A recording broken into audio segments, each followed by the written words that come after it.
very warm Sunday evening here on the D91 webinar series. It's been an absolutely scorching day here in Wembley, and the England fans are still milling around outside. Flags are flying, so it's been a festive day here in Northwest London.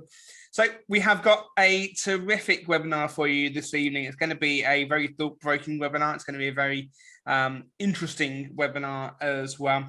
Before we do that, just the usual bits and pieces. So this is being recorded. We will be putting this up on YouTube, and all of the previous webinars are available on YouTube.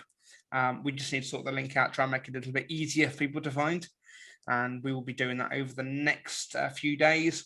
If you do wish to remain anonymous, because obviously we know Venice is currently being stalked by both the FBI and the CIA, so she will normally have her camera off because she doesn't want to reveal her true identity, basically. If there's anybody else like that, then please, we understand if you turn your cameras off, but it would be great for Brian to see as many happy, smiling faces as possible. If you can keep your microphones muted during the session, that would be really good, really helpful to stop any background noise. And then we will be doing a Q&A session afterwards with Brian. So you'll be able to open up your microphones and we'll be able to have a conversation then. But the important thing is listening tonight and really sort of taking on board some of the experience that Brian's going to be talking to you about.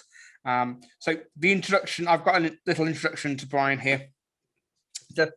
Once in a while you hear a story that you feel needs to be heard more widely, and Brian has a life story that fits the bill. Many of you will know that Brian is a dedicated Toastmaster. He is a DTM and has been a member and an officer of several clubs since 2007. He's been an area director twice and has been given the prestigious award of Area Director of the Year. But it's not just his Toastmaster skills that mark Brian out, but it's his strength and fortitude in dealing with the stamina ever since he was a young boy. And for those of you who don't know Brian very well, he is a member of King Speakers, which is one of, I believe, only 3 clubs in the world that specialize in helping people with the stamina. So that is, the fact that we've got that within our district, I think is a fantastic achievement in itself. His story is heartfelt, inspirational, and please welcome to the workshop stage Brian Skelton with his story, I Have a Voice. Brian, take it away.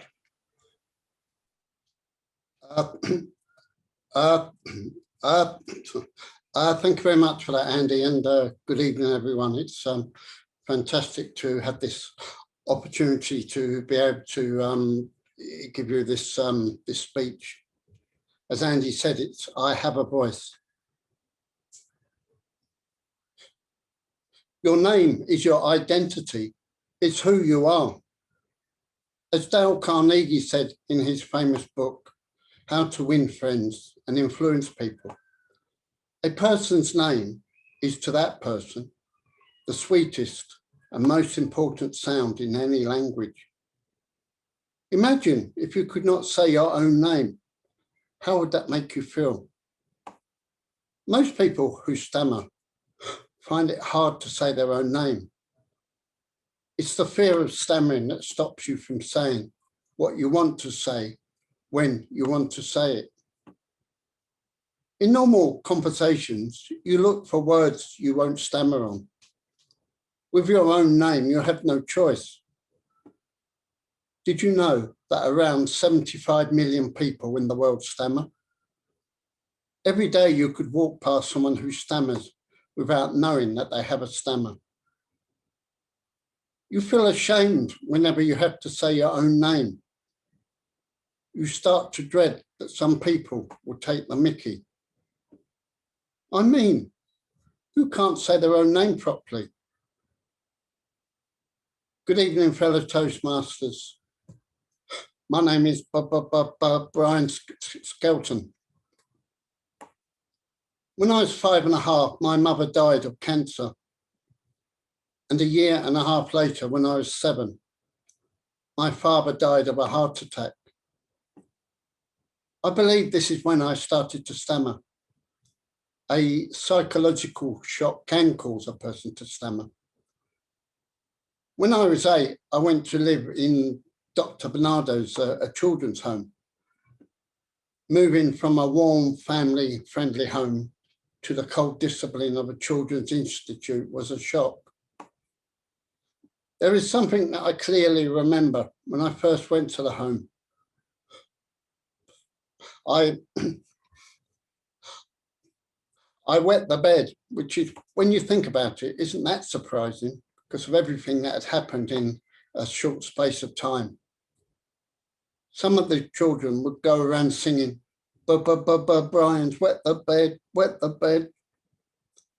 This is when I believed that the mickey taking and the bullying started. I was too scared to speak up. I didn't have a voice.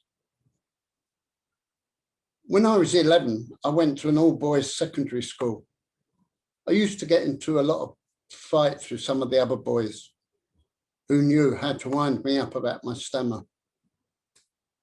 I would get into trouble and I would be sent with the other boys to see the headmaster, who would say, "Not you again, Skelton. What's wrong with you, boy?" When we were in the classroom, the teacher would ask a question and ask anyone to put their hand up if they knew the answer. I would be too scared to put my hand up in case I stammered and got bullied even more. I can remember a boy named David who used to live in the home as well. Sometimes we would walk to school together. He was on the large size and used to get bullied and picked on because of his size. We used to mimic the bullies and laugh about some of the things they used to say to us. I think this helped us to diffuse the situation a little. Bullies are just cowards. You mainly see them in groups. When I left the school and the home, I still felt that people were laughing at me because of my stammer. I was too scared to speak up. I still didn't have a voice. What was your dream job when you left school? Mine was being a chef on a ship. I trained at a local college. The dream never did happen. My confidence was so low. And anyway, who would want someone with a stammer in a job like that? I worked as a pastry chef in a staff restaurant at a bank for nearly 18 years. I wanted to leave to challenge myself. I was a good pastry chef and I knew that I could be even better.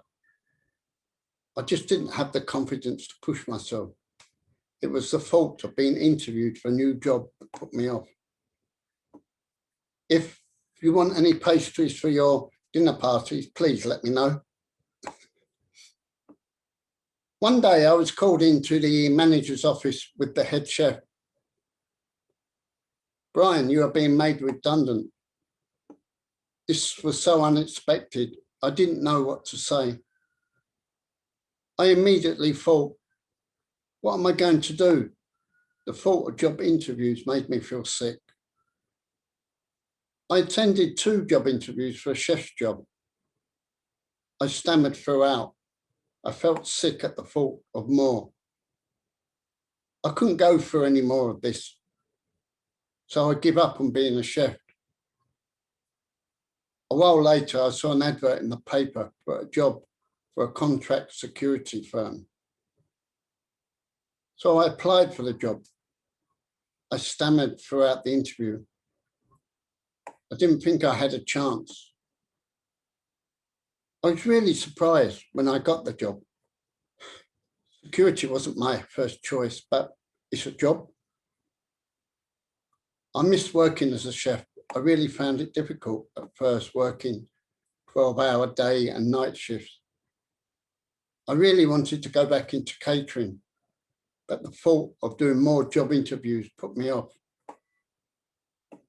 After a while, I accepted it and I just did my best, pushing out my comfort zone, learning new skills. The firm lost the contract where I was working So I was offered a job on a different site, which I accepted.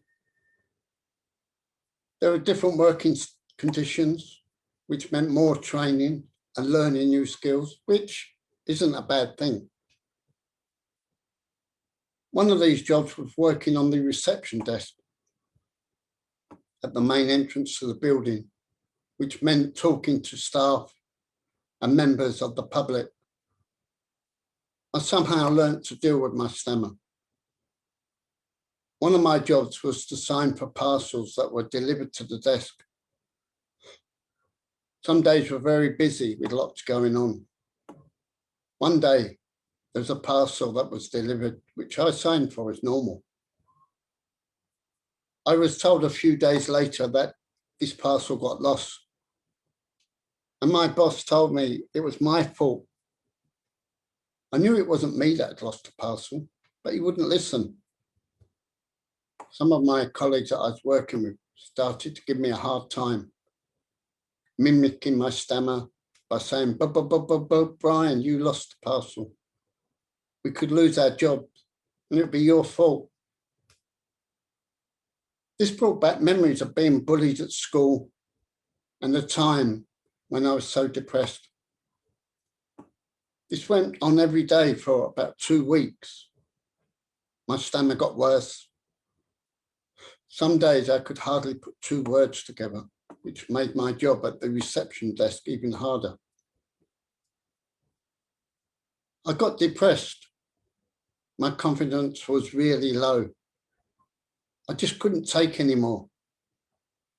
Instead of going back to work after my 3 rest days, I went sick for my 3 days on day shift. I spent most of those 6 days in bed. I was too scared to speak to anyone. This was the time I should have spoke up and got help. I still didn't have a voice. An old saying comes to mind, problem shared is a problem halved.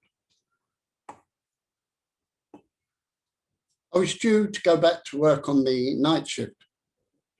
I just couldn't take any more. Instead of getting myself ready for the night shift at lunchtime, I went to the pub. I was on my own and I felt really lonely. To other people in the pub, I was just another person having a drink. I was too scared to speak to anyone. So I sat there and had a few pints.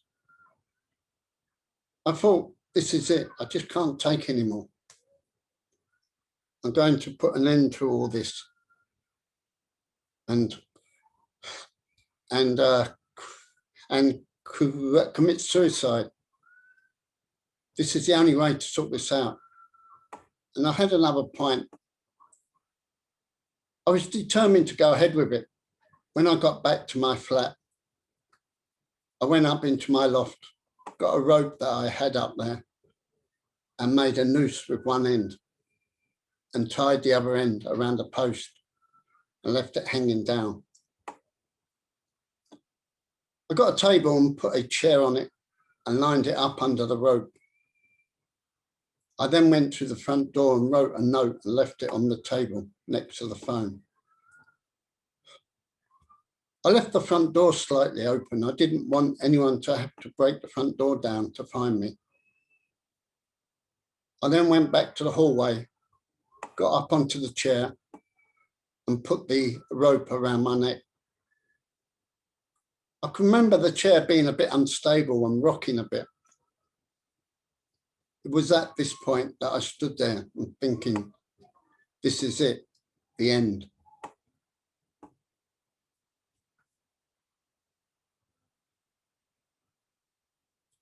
Meow, meow. What was that? It was Ginger, the cat from next door. She always meowed when she was hungry. She'd come in through the front door looking for food. I sometimes give her milk. I took the rope from around my neck, got down from the chair and got off the table. I got some milk from the fridge and poured some into a bowl for her. I picked the cat up and cuddled her and then put her outside. I closed the front door. I was tired with everything that had gone on that day. I went to the bedroom and lay down on the bed. I thought to myself, that bloody cat had saved my life. I fell asleep. I was woken up by the phone ringing. It was the boss from work asking me where I was. Why was I not at work? I told him I didn't feel too well and I fell asleep. He seemed to accept that. I couldn't tell him the truth, but I tried to kill myself. There was a silence on the phone before he spoke. He told me that the parcel was found that afternoon. It was locked in a cupboard by one of the students that was working there for a short time. So it wasn't me that had lost the parcel. I went to bed and I cried myself to sleep. I spoke with my boss the next day and asked him if I could work on the night shift instead of working days, which he agreed to. I just wanted to sort myself out and not be around too many people. What I should have done was to contact an organisation like the Samaritans and talk about what I'd been through. I didn't talk to anyone about it for a long time, so that didn't help. I still didn't have a voice. It's not uncommon for people who stammer to have these thoughts about suicide. It can be very lonely if you have a stammer. You sometimes think there is no help, nobody will understand, which is far from the truth. There is help available, not only for people who stammer nowadays. There are lots of support groups for people with all sorts of problems and illnesses. If you or someone you know needs help, I'd advise you to make contact with someone that can help you. It took me 43 years. I did that when I was 51 in May 2005. I went on a 3-day speech therapy course with a non-profit making organisation called the Starfish Project. Those 3 days really did change my life. I wouldn't be here talking to you now if I hadn't contacted them. I can remember watching a program on the television in 2002 called Pop Idol. There's a singer on there called Gareth Gates who has a stammer. And I remember thinking at the time, if he can do that in front of an audience and knowing that there are millions of people watching him on the television, then it's about time I did something about my stammer.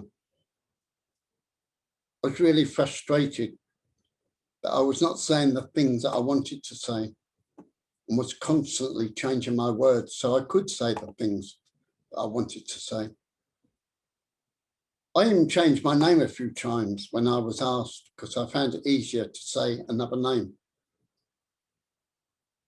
In 2003, I saw an article in the Sun newspaper in the Dear Deirdre column, which was from a young lady who had written in about her time on a speech therapy course. I cut this article out of the paper and put it in a drawer at home. About a year later, I found it and read it again. I have since met the lady that wrote that article. I've spoken to her in person and on the phone a lot of times. A very inspirational lady. When I first went on the 3-day course, I thought it was just me that had problems saying my name. It's a common thing for people that stammer. Even now, I sometimes struggle to say my name. It's all up here.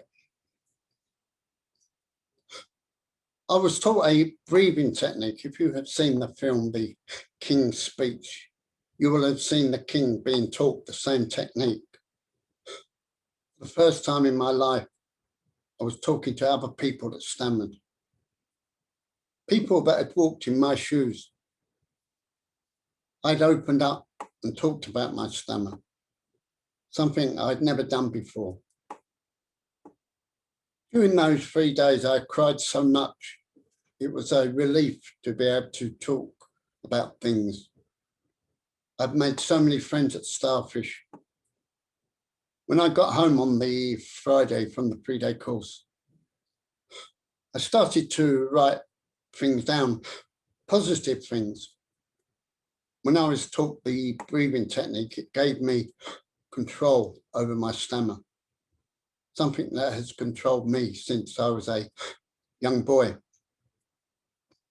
It's the same breath that opera singers use. Did you know you don't stammer when you sing? Don't worry, I'm not going to sing to you. Also, if you get angry, shout or swear, you don't stammer. It's not the best way to carry on though. I've been known to do all of these things.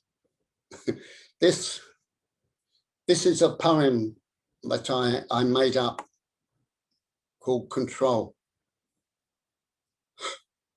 When I use control, I can say what I want to, when I want to. With control comes confidence. With confidence, I can do what I want to, when I want to. No more frustration. No more anger. No more tears. Be positive. Be a proud, recovering stammerer. During those 3 days, I met a man called Barry Ricks, who has helped me a lot.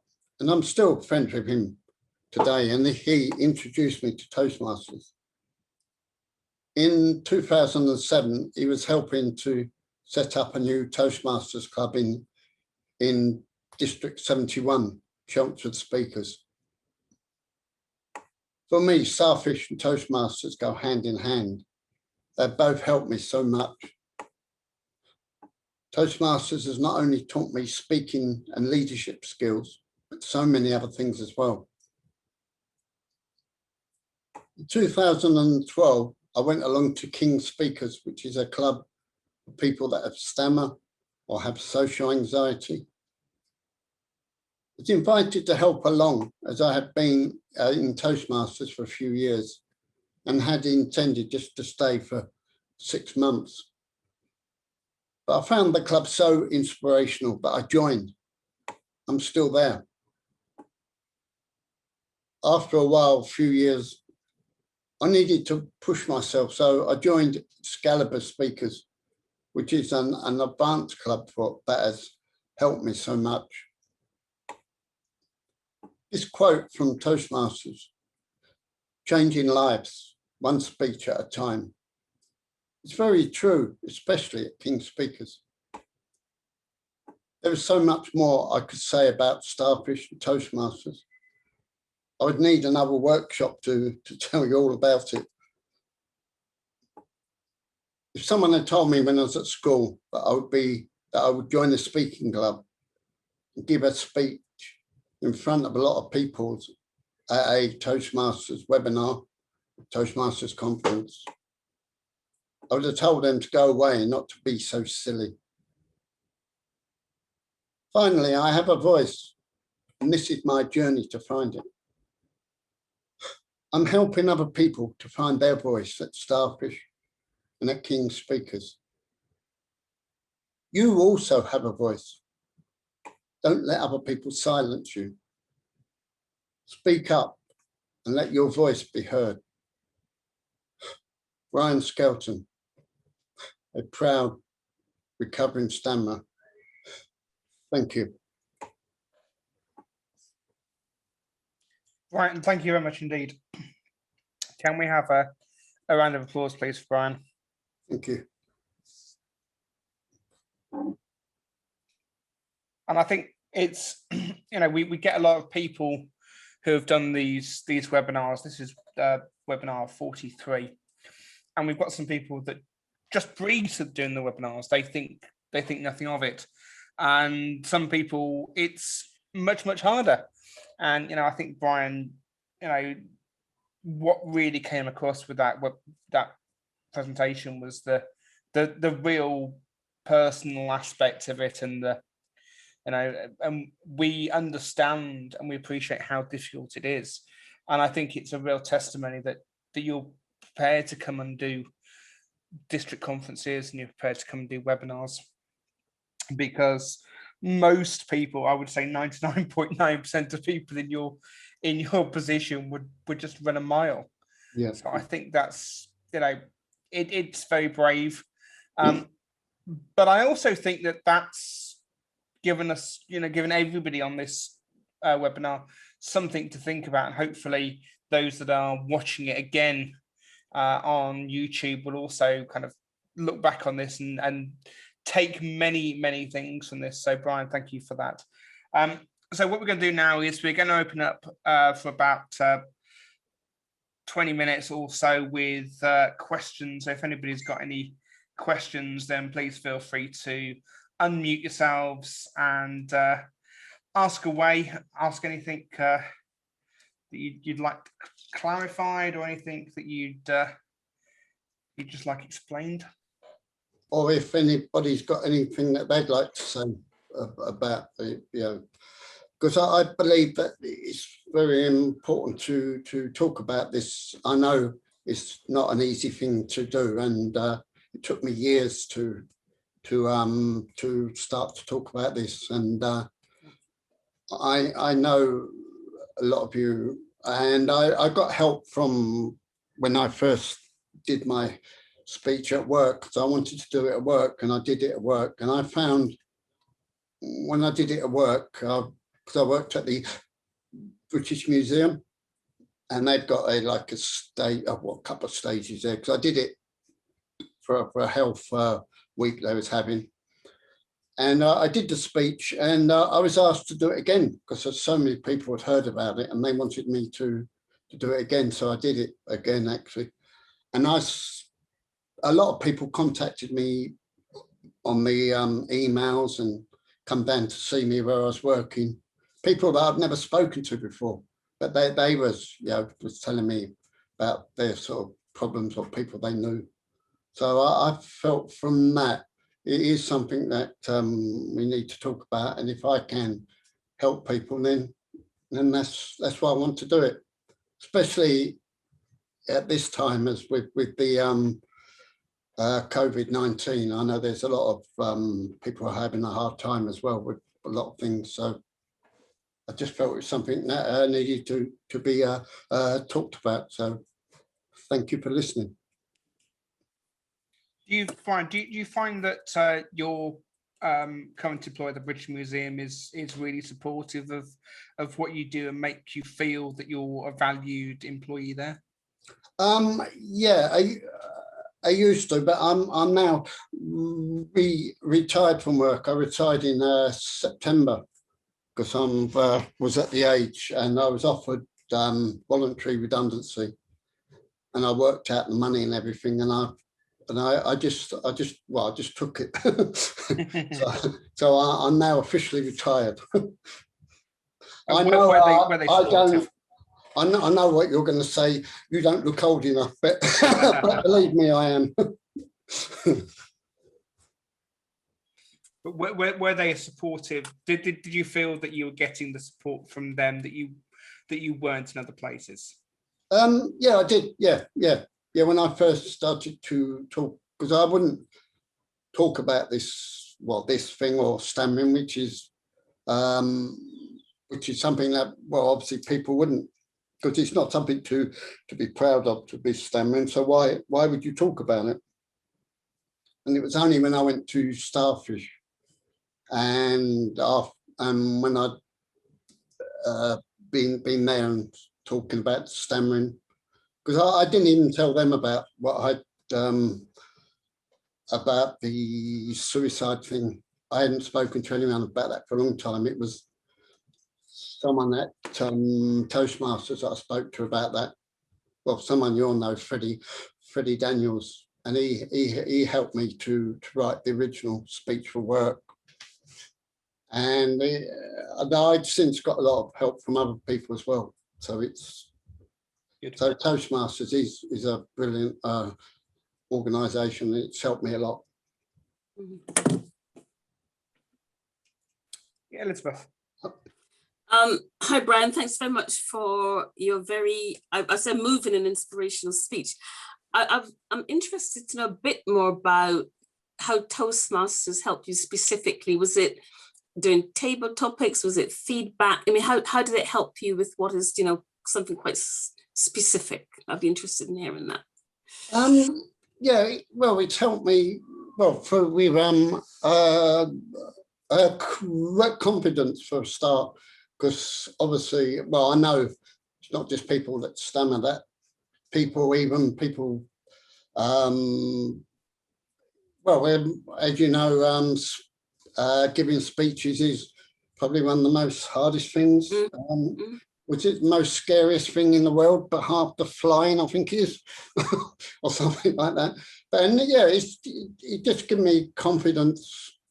Because when I first went to Toastmasters, to Chelmsford speakers with Barry, I wouldn't go unless he went. If I knew he wasn't going, I'd make some excuse up, say, oh, I can't make it tonight.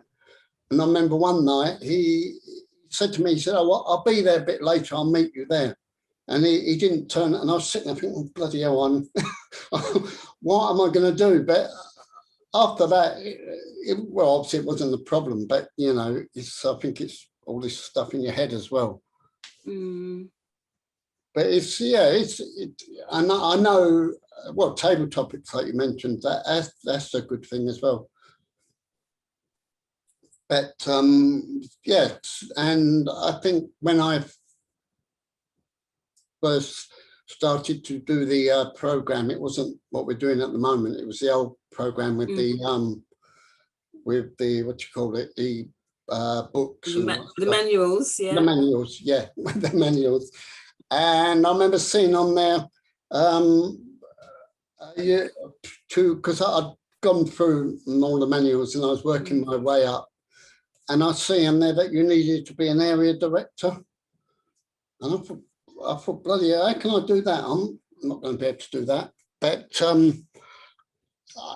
I thought, well, I'm going to give myself 3 years to see if I could do that. And it was after a couple of years, I think it was, I got to be an area director.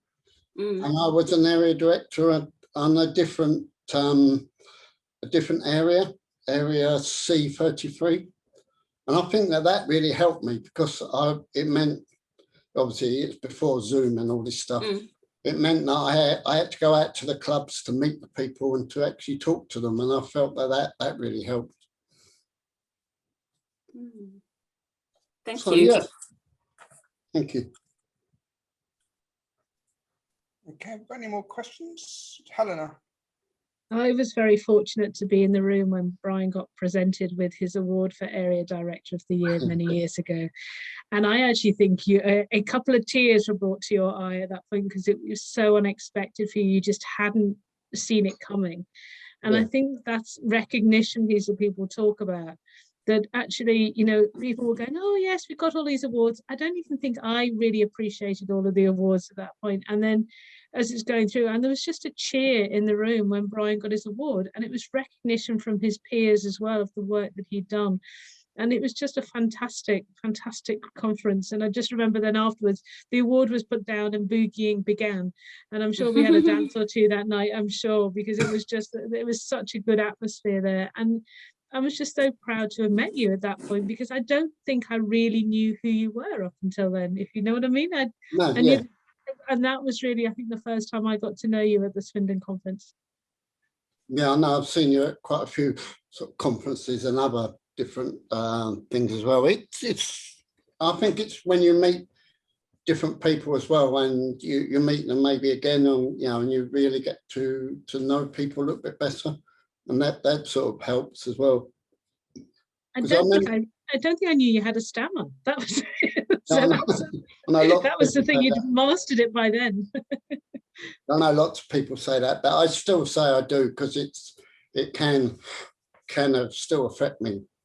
And saying my name as well, that's a weird thing as well. Sometimes I get problems saying that for some reason. I don't know what it is. I mean, it's just up here.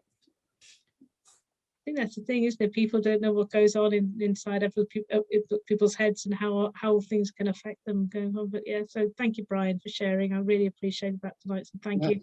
If I drop off at this point, it's not because I don't want to listen to what else you've got to say. District leadership call coming up 8 o'clock. As you all know, that's where I go at this point. So thank you. Okay, right.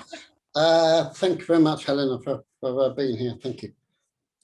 Okay, we'll go Venice, then Rose. Oh, Hi, Brian. I am so grateful to be here and that, I accept the invitation to be here to listen to you. It's been such an inspiration. One of the many questions, not too many, but do you find it, do you find that your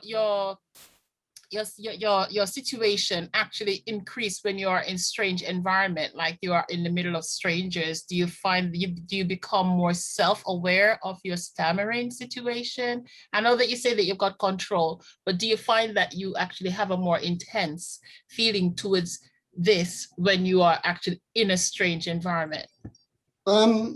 yeah, I do actually. Yeah, I'll maybe not so much now, and but I did, or still do.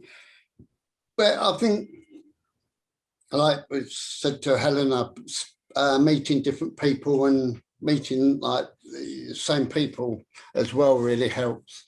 Because I know obviously quite a few people in Toastmasters now, and it really does help when you're speaking to people.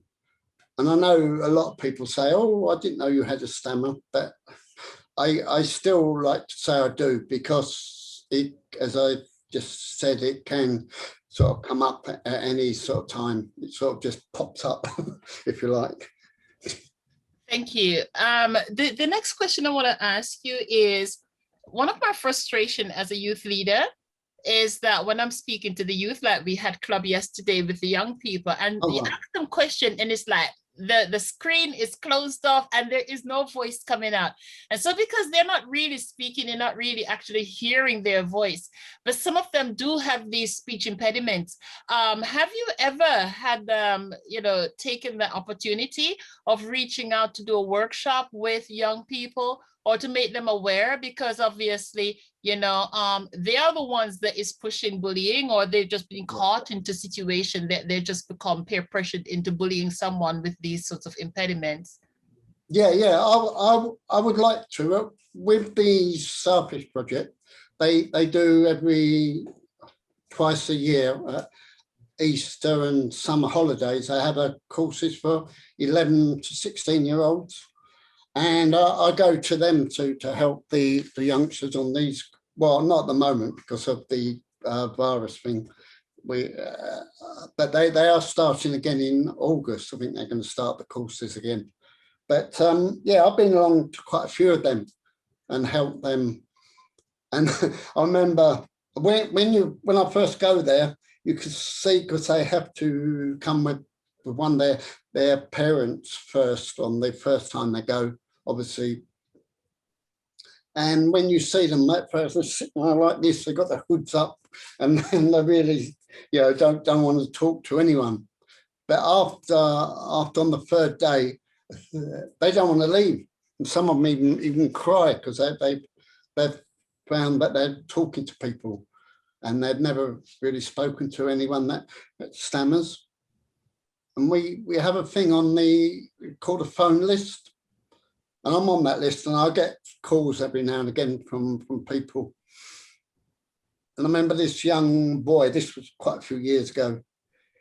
I spoke to his mum as well, and she said that he would only phone me up. He wouldn't speak to anyone else. So I said, well, that's nice. I said he should speak to other people, not just me. But she said, no, he really finds that, that you sort of help him. So I was, I was really touched by that. But I know since that he's a lot older now and he's spoken to a lot more people. Yeah, I would like to do something like that. I've often thought about maybe doing something at a school or something. Thank you. I would like to invite you to Bedford to speak to my young people at church and also to Bedford speakers, and just to help us with our parents and young people to become aware, because obviously speech impediment is classified as special needs, you know? So we would love to be able to sort of invite you over, and thank you. Yeah, I'd love that, but obviously I wouldn't talk about certain things, not you know what I spoke about. Oh, not the suicide. No. no, obviously. Yeah, but I mean, just to make it real, so that you know these are the experiences and journey, you know, and this, you know, just something that will just sort of connect them to how it affects people and how they can transition from that to become better, you know. Yeah, of course, yeah, I'd love to do that. Yeah, you can email me. It's Skelton at btinternet.com, or on WhatsApp. I'm on WhatsApp as well. Okay. Right. Brian, can you put that in the chat, please? Can you put your email in the chat, please? And your WhatsApp. Oh, WhatsApp, okay. Well, yeah, I'm not very good with the chat thing. You need a number for WhatsApp. Yeah, of course. Or Andy can assist. Oh, yeah. Andy, Sorry. you do your job. Sorry, Yeah. I just get a drink. Oh, sorry. Yeah, if you could put my email address in the chat from In the chat. Skelton at btinternet.com. Yep.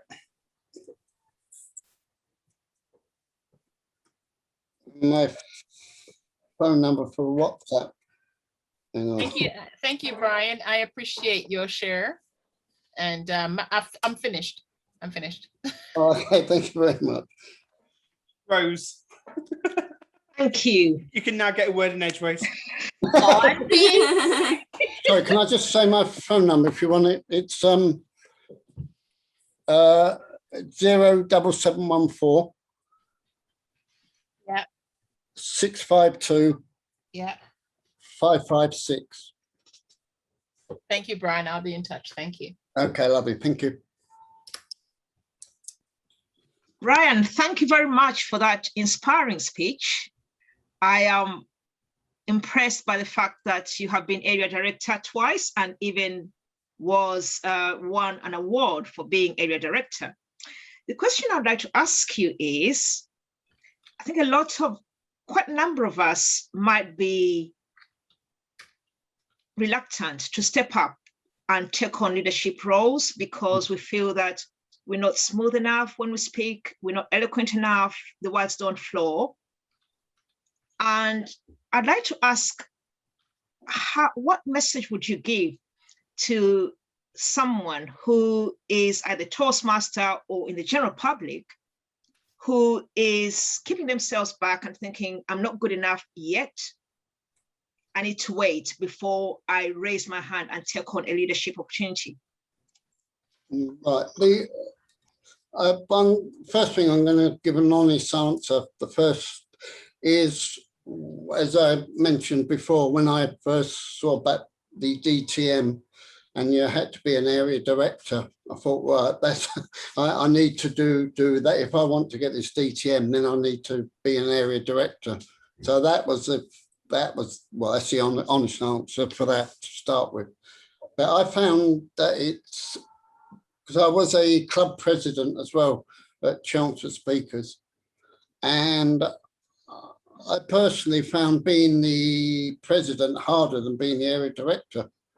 Because I think when you're the president of the club, you're like you're like the mummy or the daddy. Everyone's coming to you for things, and I really found that hard. But being the area director, it's not an easy job. I know it's not an easy job, but I've been an assistant as well a couple of times with that, with the area director role. And I've just done it this year. And I found this Zoom, like a lot of people, I found this really hard to start with the Zoom thing. Because I'd rather go out and meet people and talk to people face to face. I'm not saying that I don't like talking to you, but it is a lot different doing it on Zoom, and I found that really hard to start with. But I've got a lot more used to it now, and I do find it a lot easier now than I did. But I'd say to people, yeah, talk to someone if you want to step up, and then just push yourself. Because I remember, I mentioned Barry earlier, Barry Ricks. I remember saying to himself, I don't know if I should say this at Toastmasters, I know we're not supposed to use such words. I said, Barry, I need to shit myself, make myself scared. So that's when he said to me, he said, well, then that's when I left Chelmsford and joined the London clubs. And I found that really helped as well, going to different clubs, really sort of pushing myself, doing these different things. Thank you, Brian. Thank you. Brian, I have to run to another meeting. Just want to say thank you so much. Really worth coming, and I'll see you all again soon. Got to run to another one. Oh, love it. Thank you. Yeah. Bye. I understand that. I know people are busy. Cool. Have we got any more questions for Brian?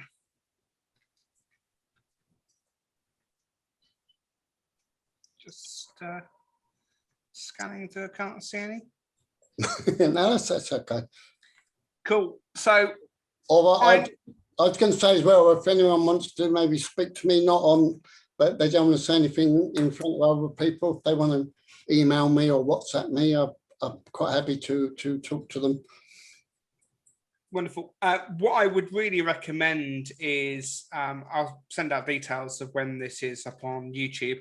I'd really recommend, especially if you're an area director, to make your clubs aware of this, to get them to watch it, and to understand as well some of the challenges that Brian's overcome, because it's not just about the stammer, it's about the whole personal perseverance and overcoming obstacles, which I think is something that a lot of people can take on that.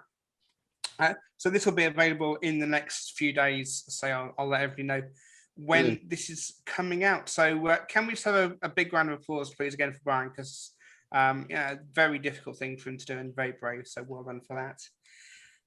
And that is it from me, not just for tonight, but that is it from me for the webinar series. This is my last webinar. We don't have a session next week because it's the dot for incoming area and division directors. The week after that is my birthday, so I'm going to be down the pub basically, and Rose is going to be the Zoom trolless, I think is the feminine way of describing. So it's going to be the parliamentary procedure with Gene Gamester and friends on the 27th. Is that right? Yeah, 27th. And that will then be the last of the official Sunday webinars. We will be doing some training for the beginning of July. If anybody does want to step up to be the Zoom troll for next year, or you know anybody that does want to be Zoom troll for next year, then please let me know, because there is a vacancy at the moment. I've done my 40-odd weeks of Sunday evenings, and I'm now looking forward to being able to put my feet up and watch the webinars along with everybody else. So thank you very much to everybody that has participated. It's been fantastic. I'm just crunching some of the numbers at the moment to find out exactly how many people we've had attend these sessions, but we've had well over 2,000 people attending all of these sessions, which has just been amazing. And I'm trying to work out what the unique number of visitors is, but probably somewhere in the region of about 500-600 or so. Plus it's more when you put it onto the YouTube as well. Yeah, obviously we don't track the visitors on that, but for these Sunday sessions, it's been fantastic. So thank you very much to everybody that's been attending. Thank you very much to Venice for putting up with my my jokes all the time myself. But it has been it's been an honor doing these webinars. It's been an awful lot of fun. So from me, for the very final time, thank you very much. Have a fantastic night, and I will see you all very soon.